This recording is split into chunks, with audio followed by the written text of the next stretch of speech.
There are dire warnings that New South Wales will be hit by increasingly extreme weather. 2015 was the hottest year since climate records began. Figures show this July was the single hottest month in recorded history. Australia sweltered through its hottest spring on record. Climate change is now affecting every country on every continent. It's the rate that's of great concern. And what do you put that rate down to? Oh, it's human activity. We have everything we need. Some still doubt that we have the will to act, but I say the will to act is itself a renewable resource.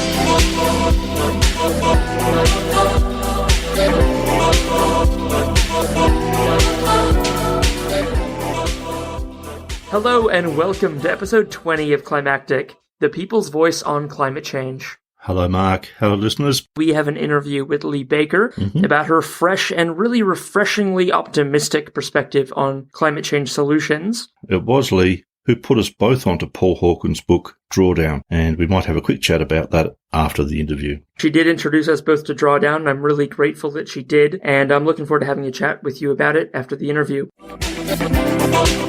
So what's your background in all this, Leigh? So I spent the majority of my working life as an IT geek in Australian manufacturing companies. University holidays, physically working on a production line. Working holidays. And then I went into IT in the old days when programming was something you learnt through a traineeship, not through a degree. That's right.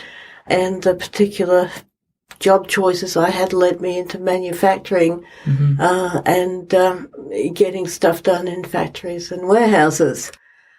I pretty much ignored sustainability because it was just... Had no place in the industry at that point. Well, it was just too depressing because I couldn't see solutions. After a long time, 2 decades probably, I was retraining into internet and web design, and they wandered in on our lunchtime and they announced a specialty in sustainability at Swinburne. And I didn't do the masters, but the way they talked about it, they talked about the solutions from the perspective of let's redesign how we make and deliver the things that we use. Oh, so manufacturing. Yeah, and that started to make a whole heap of sense to me. Yeah. And so, because it's like what we do in manufacturing now, until very recently with 3D printing, has always sort of been themed on mechanical engineering that has a heritage out of the blacksmith shop. Yes. We pound metal, we heat metal, we carve bits off it to get the right shape. Yeah, we don't build up to it, we drill down to it. Yeah, so we use very energy wasteful. Yeah, and it's inherently energy inefficient, and it's inherently, because it's sort of, the mindset is 200 years old. Yes. And inherently what we're talking about is a one-way thinking about the system from a time when the planet seemed endless. Yes, yeah. And now we're realizing it is finite. And that was nice back in the 20s when the world had about, even in 1920 with Henry Ford, and the world had maybe 2 million people. Yeah, 2 billion people. 2 billion people. Yeah. So, but now the world has a few more people than that, and we're hitting the limits. Yep, and we're on track for a lot more. It's not just about trying to do something at the end of the process. It's about inherently redesigning how we make things so we make things beneficially. Yes, definitely. And what doesn't ever hit the mass media, and very few people seem to see, is in fact that proportion of the human population, that 12% that is thinking about the future, has been thinking very hard about this, and they have been inventing stuff for over 30 years.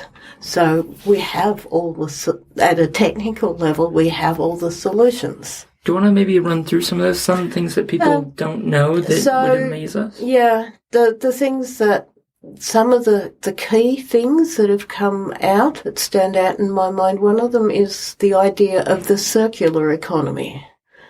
So let's design our products so that at the end of their life, we maintain their inherent value and we make them into other valuable stuff. And you're starting to see that. If you think about the development and the thinking, years and years and years ago, yachtsman Ian Tiernan went around the world, came back and started clean up Australia. Mm-hmm.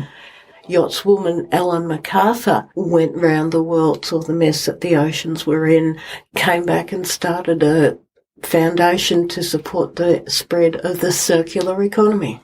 Yes. And so now there is a whole heap of thinking and design, and there are even certification programs. There's one called Cradle to Cradle Product Certification, where not only do you design things so that materials go round and round endlessly, but you also design them so that they aren't harmful.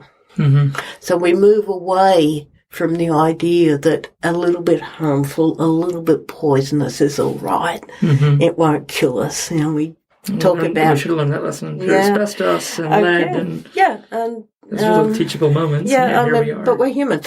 Yeah. So, at the end of the day, we're human. One of the leading environmental writers and change makers, Paul Hopkin, has said, future existential threat does not motivate human beings. Mm-hmm. We're far more concerned about what we might lose now rather than something terrible in the future. Mm-hmm. And that's every bit as true for the CEOs of big business as it is for ordinary people in the street. That's true. So it comes round to, well, how can we do things better? How can we do things differently? We took lead out back at the start of the 20th century. We finally got round to taking it out of petrol. It's still a bit in diesel, but EVs will fix that. Mm-hmm. That's right. How can we make things better? How do we design differently? If we say there's a fixed amount of technical nutrients in the system and we want to keep recirculating that technical nutrients, so everything that we make, everything that we use should either be a biological nutrient that we can throw on the compost heap. Yep, and reuse it that way. Or a technical nutrient that we can take back into the system and use again. That's a beautiful description of it. I haven't heard it that well before. Yeah. It's a good addition to my vocabulary. Yeah. And as I said, so the smart thinkers have been thinking about this for a long time, and that is the thought, a description by a Swedish cancer doctor, Carl Henrik Robert, from back in the 80s, I think. Wow. I have to check it up. So all the design thinking has been done. Yes. Okay, so we have the circular economy. Another key thinking change is to biomimicry. Mm-hmm. And that's a shift away from our heritage of mechanical and chemical engineering. So when we purify water, either we use a mechanical means to strain it or an energy-intensive chemical, boiling water. Yes. Yeah. A lot of energy to boil water to kill it, whether you call that mechanical or chemical. Yep. Yeah. Or we go for the poisons, we go for chlorine. Mm-hmm. Okay. Biomimicry is a shift in approach that says, well, actually, nature's been designing beneficial systems for 3.8 billion years. What can we learn from natural systems? And what, in the case of water purification, nature does that, by evaporating it to rain, but also by spinning it in whirlpools and in tornadoes. Nature's centrifuge. Yeah, so creating vortices and using the power of water vortex processing to purify water. Cast off contaminants or other materials. Yeah, and that is not just a nice scientific idea.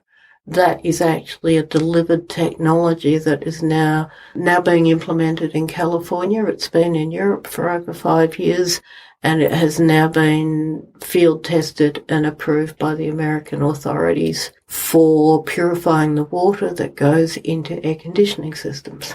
Great. And taking air bubbles out. So there's this massive technology. That's why I get excited. It's not that I'm an expert at any one, but there is a massive amount of technology and the pieces are starting to come together.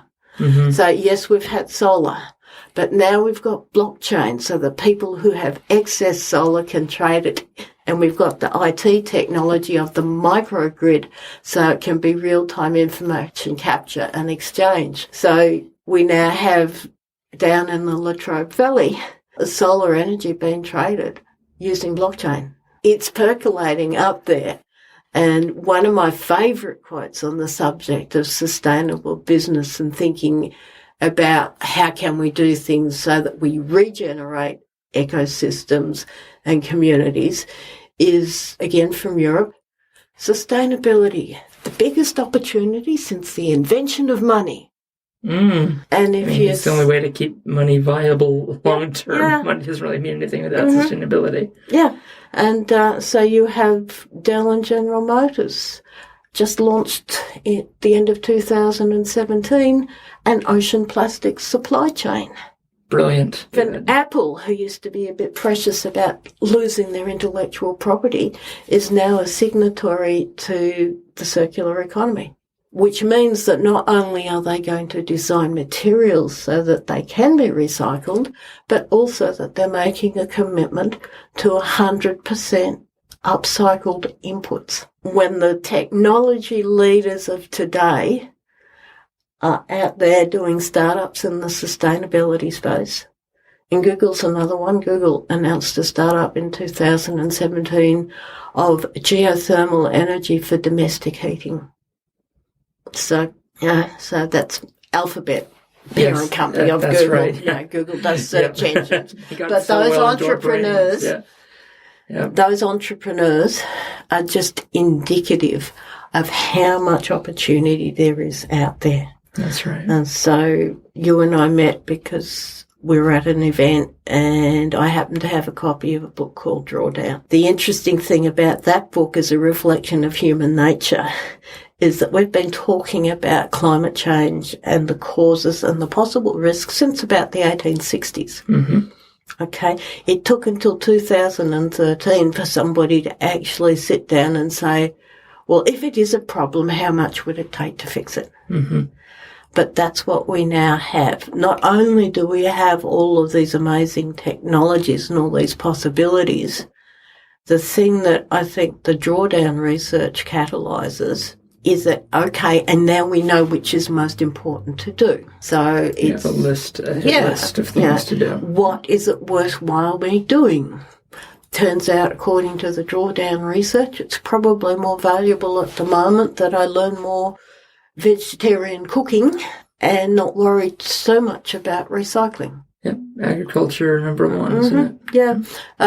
Number one, depends how you slice and dice it. That's right. Yeah, so it's probably worth stepping back a bit and saying Drawdown is a concept by a really smart sustainability guy called Paul Hawken, who's been in the game for 30 years. He, from time to time, would ask top climate scientists what the answers were. And they would basically say, I don't get funding for answers. That's right. I'm here to ring the bell, sound the alarm, and that's it. Okay, so he said, well, let's follow the classics of time management and energy management. Let's begin with the end in mind. We don't just want a bit less greenhouse. We've let this go on so long that what we actually need is to work out how to get to having a system where what we do actually draws gases out of the atmosphere. Mm-hmm. So not so much carbon dioxide. No. There's been a lot of hassle about that, and that's because all the different 100-odd, 200-odd greenhouse gases are measured in terms of their CO2 equivalents. Oh, wow. Yeah. Did not realize that. Yeah, but the number one solution for getting to an economy that consumes greenhouse gases is to control refrigerant gases. The number one most powerful solution is simply at end of life in refrigerators and cooling towers and air conditioners to capture those gases and either make them harmless or reuse them. Yes. So you can Not to tie let them back into escape. yeah. You let them into the atmosphere. They are thousands of times more powerful than carbon dioxide. So that's number one. So what the team at Drawdown did was they collected several hundred solutions, and then they went through them, evaluating and analysing them for the ones that were most practical, where they could prove there was a real impact from existing well-qualified data sets, and what was most scalable. What could we take and act on? We can act on refrigerant gases. So they ended up with a short list of 100. They ranked them according to their powerfulness of impact. And so at an individual level in that 100, refrigerant gas management is number one. Another way to slice and dice it is to look at the sectors. So food, energy production, materials. Another really interesting one, women and girls. It turns out in that top 100, number 6 and number 7 are educating girls and providing accessible family planning. Because those two things together, plus further down the list, women smallholders, that deals with population. Okay, a girl who has made it to year 12 will have 2 children on average. A girl who gets ripped out of school at 13 had 5 or 6. So if we want to deal with population, that's what we do. And that's number 6 and 7 in the top 100. Number 1 is refrigerant gases. Number 2 is a bit more expected, is wind power on onshore wind turbines. Number 3 is reduce food waste. Number 4 is eat a high vegetable diet, which is good for your health anyway. Who would have thought? And that's the game that's what Drawdown gives us. So we can now have a conversation that says what's most useful to do. And as Paul Hawkins says repeatedly, all the 100 solutions are important to do. Yes. So it then becomes down to the individual. What can you do at home and what can you take to work? So what you can do at home is probably, learn some more vegetable recipes. That's right. Okay. What else you can do at home is shop more carefully and throw less food out. If you can put rooftop solar on, do that, because that's number 10 out of the top 100. But if you can't, don't worry. Find out what you can do. What can you take to work? Yep. If you're anything in the building industry, the buildings and cities sector is number 4. And that covers everything from water savings, energy efficiency, smart thermostats. Using as many recycled inputs to the process as possible. LED lighting, going to your, if you're in a manufacturing company, going to the R&D department and, making sure they know about cradle-to-cradle product innovation and how to do circular design. Because the world leaders who have done this, because they've used it as a leverage for innovation inside existing business structures, what they have found out is that actually when you apply this innovatively and you sit back and you don't just try and fix one process and make it more efficient, but you look at the system, you're creating a base for massive innovation and massive savings and massive efficiencies. That's right. One of the classic stories that's told about a carpet company called Interface is all the different things that they have done over the years, from solar power to landfill gas reuse to designing their carpet tiles to match to be like the random pattern of a forest floor, which means that they don't have quality problems anymore because no 2 tiles are the same. Nice. Which means that they don't have to worry too much about laying them because they can be laid in any sort of pattern, which means that if one tile in somebody's carpet gets damaged, they just pull out the one tile and they slot another one in because it's the random pattern of a forest floor. So I like that a lot. Yeah. Oh, another good one is they found out how to get carpet put down without using horrible glues. So now they have a commercially viable offering to lay them in a way, that means that the office isn't a no-go area for 5 days while the organic compound's clear. Toxic adhesives. Yeah. That's great. So, it's another... really good practical examples there. It really helps me picture what a company taking on board these principles can actually look like. Yeah. And so it's not what's the formula I have to follow. It's what's the thinking change that I need to make. What are the assumptions I need to query? Where are we so honed into doing things the old way that we can't see new opportunities? And then, okay, well, if I look locally for what local needs there are, what local resources that we have, then I could find myself doing anything from growing wood mushrooms on leftover coffee grounds to building leftover coffee grounds into shoe insoles because coffee grounds stop smell. I could use some of those. That'd be great. Fantastic. You've given me so much to think about there, and I think that's going to be my checklist you've just given me to speak to people doing these things. So I've got Power Ledger is a company in Perth doing the blockchain solar work. I'm speaking to them soon. Life Cycle doing the mushrooms from coffee grounds. And these are just individual companies. We hope that many more companies take on each of these niches. Yeah.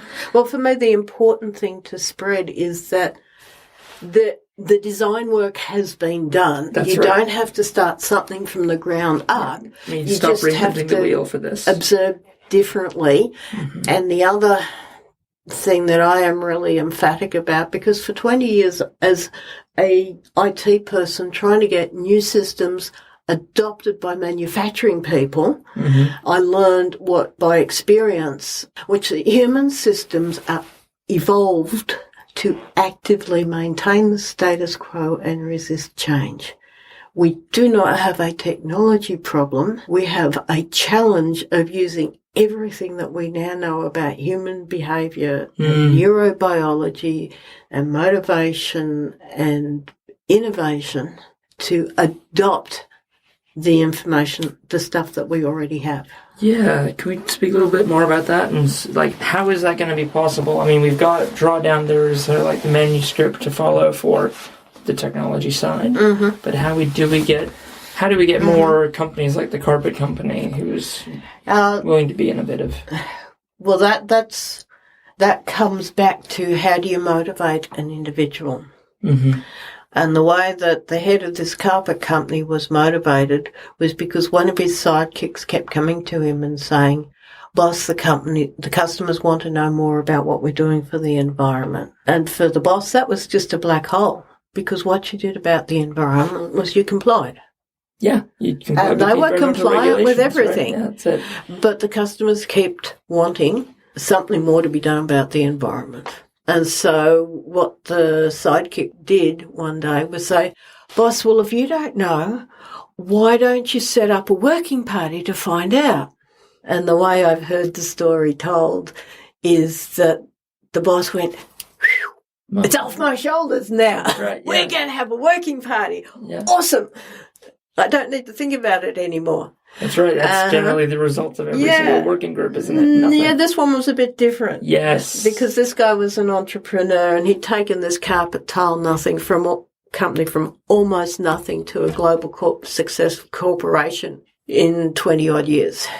Okay. But what really got him going was when his sidekick came back to him and said, "Okay, boss, the working party's organised and all we need from you now is an inspiring kick-off speech."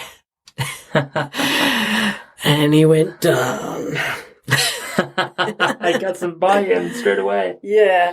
And then being a smart, successful person who solves problems by talking about them with other smart people, it went through his network that he needed to know new ideas about sustainability. And somebody introduced him to a book called The Ecology of Commerce, written by one Paul Hawken. Whose name you might recognise from Project Drawdown. Yeah, that's right. Okay. And basically in The Ecology of Commerce, the boss took away the idea that government couldn't solve this. Business was the only group big enough and organised enough and action-oriented enough to actually deal with this. And so he went to that working party and he said, big, hairy, audacious goal, we're going to be the world's first restorative business. I want you to find out how we are going to change our business so that it will actually make the ecosystem better. And they looked at each other, and when he left the room, they went, how do we do this? Yeah, you have the freak out moment. Yeah, and it wasn't just how do we do it, but is he for real? Yeah. Has he had a breakdown? Yeah, like how much less profits is he willing to take? How much capital are we taking on for this? The boss has gone mad. Well, then what happened? And then somebody in the group basically stood up and said, well, but it's him. It's this guy who's taken us from zero to a world-leading global corporation. Maybe we should trust him and try and answer his question. Yeah, maybe. Yeah. I think he's earned that. Yeah. And so they went off and they calculated and they got it totally wrong and they thought, well, maybe 10 years.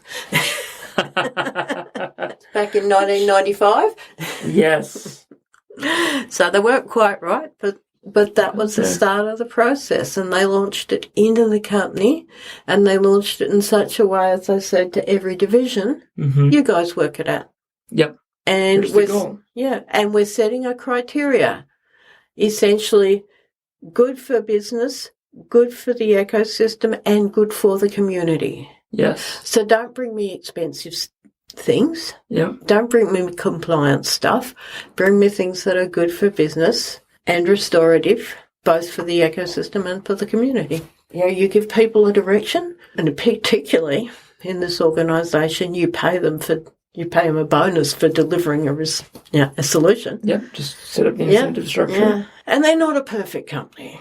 Okay, they're still a human organisation. That's right. I am quite sure there were people who still for years would quietly take Logan carpet down the tip. Yeah. Even though the corporate directives, we want to recycle all our carpet. But they really made some strong advances. And more and more and more, as more and more businesses get into it, they find as they step back and take it strategically, as they stop micro-focusing on making one process a bit more environmentally efficient, and say, how can we strategically reorient our systems, they start to go, oh, well, that's nice. Yeah. That's right. Yeah.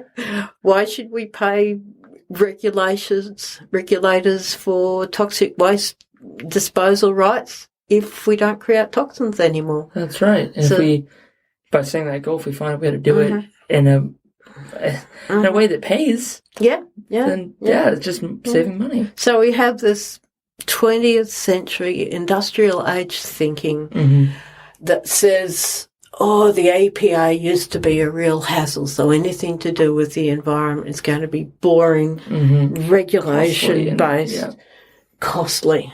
If you do it step by step, process by process, it will be. If you sit back and you look at the system, and we have tools now for looking at systems, and we have tools now for dealing with the big hassle, which is human resistance to change. But we know how to do that too. Because if internet marketers can sell weight loss programs... That's right. No, the psyche is understood enough now that we can... We can work out how to motivate somebody. Yeah. And so we have all those tools, plus we now have the carrot of, oh, by the way, it's actually profitable. And it's fun. That's right. It's hopeful. Yeah. You don't have to shut your eyes to facts to just go to work. Yeah. It's amazing. So, Leigh, you've given me a lot of hope and encouragement today. I think you're just a well of knowledge. I'm going to have to keep coming back to you over and over. So are you like a solutions enthusiast, or how do you fill your days now with this knowledge you've got? I'm a strategist. It's the best way I can say it. I was a business systems analyst for 20 years, and I'm still a business systems analyst. That's right. I still help people to see the systems that they're dealing with and how to make them work better. Good. As a lot of businesses have to catch up to you, though, because you're now a business systems analyst. You're able to tell them how to do these new systems well. They just maybe have to start getting ready to... So I don't know what the word is. It's sort of not coaching. It's sort of not consulting. Yep. It's a bit of training and education. But it's just about being a provocateur and saying, who says it's hard? Yes. Who says it's impossible? Who says we don't know what to do? Oh, come on. We drive robots around the surface of Mars by remote control. I can have a Skype conversation with my niece on the other side of the planet in about 30 seconds from the phone in my hand. To suggest that we don't know how to fix this is nonsense. We have all the answers, and now particularly the technology is combining. So we can do 3D printing on shapes that were previously too hard to machine up to create vortex processing technology for water purification and better thermal qualities of water. 3D printing technology now supports a technology that couldn't have happened 20 years ago. Blockchain and the internet and communications, physical tech, now enable us to trade solar energy around the Latrobe Valley. So, we have it. It's bubbling up from the bottom, so we can't see it, because part of our old-fashioned thinking is that we're looking for somebody up at the top to tell us what to do. That's right. And a lot of people that I've been seeing in chats online about drawdown is saying, well, where is this place where all the drawdown solutions are stored? And no. No. Drawdown is simply, these are the areas worth working in. That's right. So, but go work out solutions. Yeah. Heating, there's an industry called HVAC, heating, ventilation, air conditioning, refrigeration. They are going to be the climate avengers. They're going to come out of the plant room, and the things that those guys do, from water efficiency to smart thermostats to living buildings, are going to be amazing. And we're all going to be sitting around saying, so it wasn't all about me putting a solar panel on the roof or driving my car. That's the company I should have invested in my super. Absolutely. So brilliant. Yeah. Leigh, I hope that gives you a good feeling. It really, really does. It's amazing. And you're right, this isn't a message that really gets talked about very much. People concerned about the climate sit around like I do. And we say, aren't we all concerned? How concerned are we feeling today? Yeah. Well, part of it, there's a lovely discipline called systems thinking for learning organisations. And part of it is stepping back and saying, what is my part in this problem? And part of the issue is something that's come out of recent developments in the psychology of well-being. How do you make a person hopeless? You make a person hopeless and helpless when you tell them a problem is permanent, when you tell them a problem is everywhere, that it's pervasive, and when you tell them it's all their fault, it's a personal problem because they're greedy consumers or thieving industrialists or whatever category is carrying the blame today. So if the only message that you do is say, it's all going to be terrible, you are creating helplessness. Yeah, and that's, again, it's another part of the dynamic of why these human systems are resisting change. Because all people are getting is it's all going to be horrible and we're going to have to drive our cars less and eat less meat, and we won't be able to go overseas anymore. And we're just going, no, I don't want that. Yep.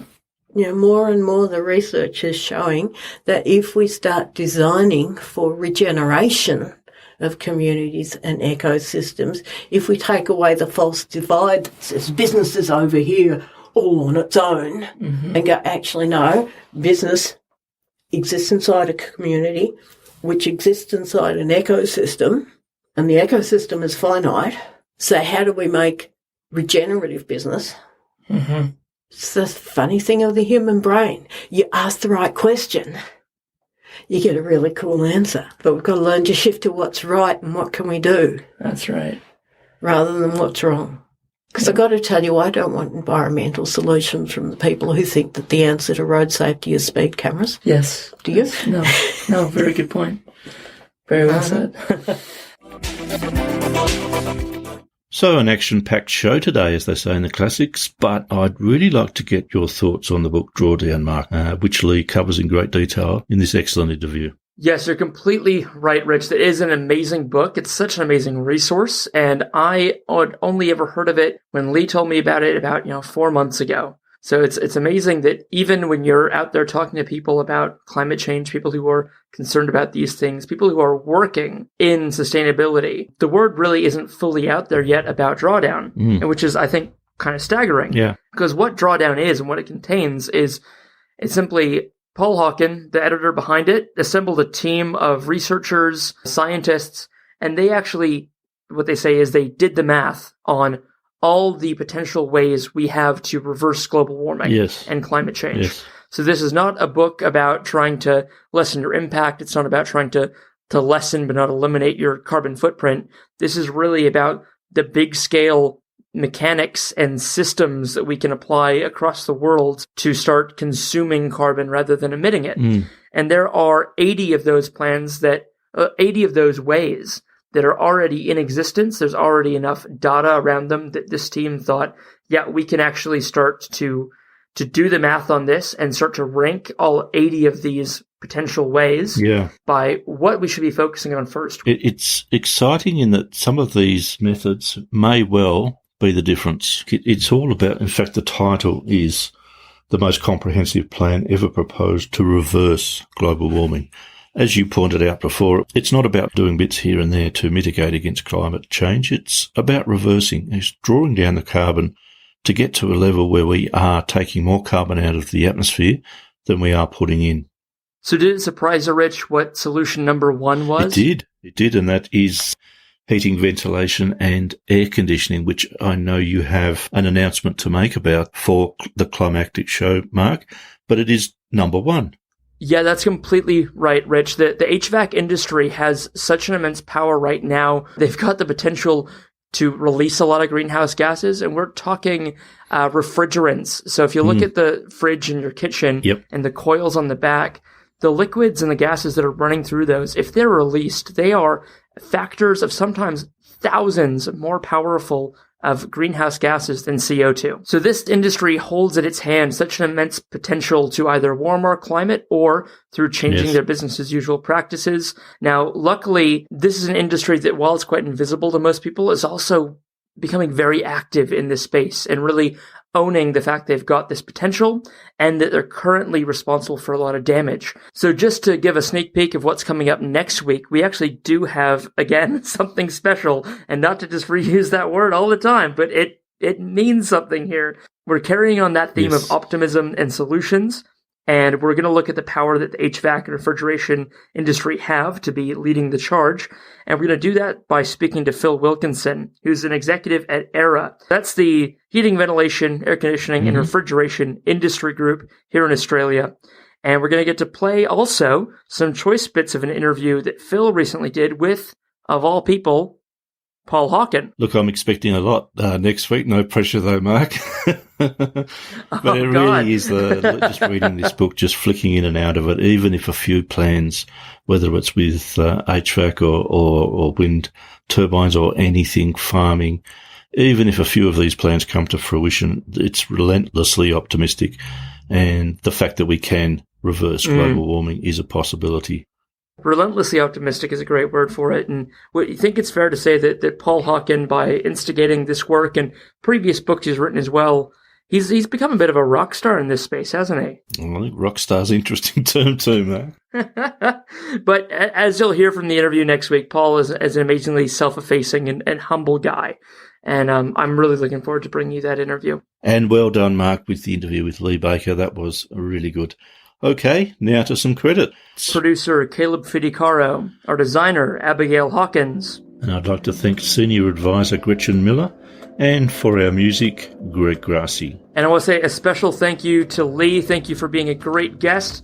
And as we're recording this, happy birthday for yesterday. Mark, I think you've got a bit of news about a podcast that you did a couple of weeks ago on a show called The Blunt Report. Yeah, yes, I did. I had the chance to do a collaboration with a fellow podcaster here in Melbourne called Connor Blunt, and he put together this great chat we had all about climate change, how it relates especially to science, And it gave me a good chance to sort of talk through a lot of my thinking about how I think that climate change is the biggest issue facing all of us. So I really enjoyed that. And Rich, you've had to listen to it. What did you think? Yeah, and I love the historical references too, Mark. And I must admit, Connor got me thinking as well. I mean, you're always making me think, Mark, but I expected that. But Connor was very good coming at it from a scientific angle. So if you guys want to check out that show as well, there will be a link in the show notes. Also, a link to our brand new YouTube channel, where we've also put together a playlist of all the best drawdown videos from around the web. Okay, thanks for listening, folks. Bye. The Climactic Collective.